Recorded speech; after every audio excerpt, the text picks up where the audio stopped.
হ্যাঁ হ্যাঁ হ্যাঁ, এটা তো মানতেই হবে, এটা প্রতিটা পাড়ারই রিচুয়ালস বলতে গেলে চলে। সরস্বতী পূজার পরে সবাই মিলে একটা খাওয়ার আয়োজন করা, হই হুল্লোড় আনন্দ তো লেগেই থাকে। আর আমার আনন্দ হলো বাচ্চাদের মধ্যে। সত্যি কথা বলছি, আমি সারাক্ষণ বাচ্চাদের মধ্যে ডুবে থাকতে ভালোবাসি। সো চলো সব মিলিয়ে আজকের ব্লগটা তোমাদের সাথে শেয়ার করি। সো হ্যালো এভরিওয়ান, এটা হলো সরস্বতী পূজার দুদিন পরের ভিডিও। সেই দিন আমি সকাল থেকে থাকতে পারিনি, কারণ আমার পড়ানো ছিল। পড়িয়ে তখনও চান করিনি, আর এখানে দেখতে আসলাম যে কি কি হয়ে গেছে। দেখলাম খিচুড়িও হয়ে গেছে, মানে প্রায় চলছে, আর আলুর দমও হয়ে গেছে। রাত্রেবেলা আমরা আবার আলাদা করে ডিম ভাতের পিকনিক করবো, তাই জন্য আগের উনুনটা পরিষ্কার করে নিচ্ছি। তখনই বান্টি এসে বললো চলো আমি তোমাকে আজকে কিছু জিনিস খাওয়াবো।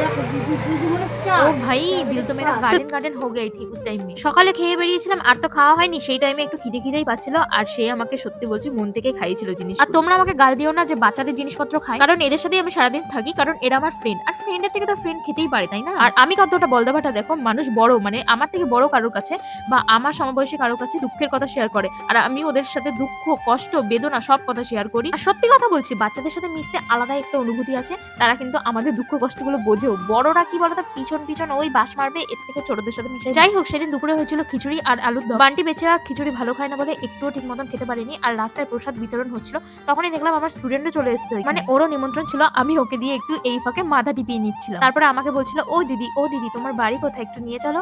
তাই জন্য ওকেও নিয়ে আসলাম, আর আমার এই পুতুলটা দিয়ে খেলছে। আর বাচ্চা মানুষ এই টাইমে এসেছে, আমার ঘরে সত্যি কিছু ছিল না, তাই একটা কুরকুরের প্যাকেট। তারপর একটু রেস্ট নিয়ে সন্ধ্যাবেলা দেখলাম মা চাউমিন বানিয়েছে, ওখানে খেয়েই চলে গেলাম রাত্রের পিকনিক। আর বিশ্বাস করো, আমার মা এইসব পিকনিক টিকনিক একদম পছন্দ করে না, আসেও না। আমি যাই ওদের সাথে, আমি মিশি, আমারই ভালো লাগে সবার সাথে। পিকনিক করেছিলাম রাত্রেবেলা 20 টাকা দিয়ে ডিম ভাত, ভীষণ ভালো হয়েছিল ডিমের তরকারি আর ভাত।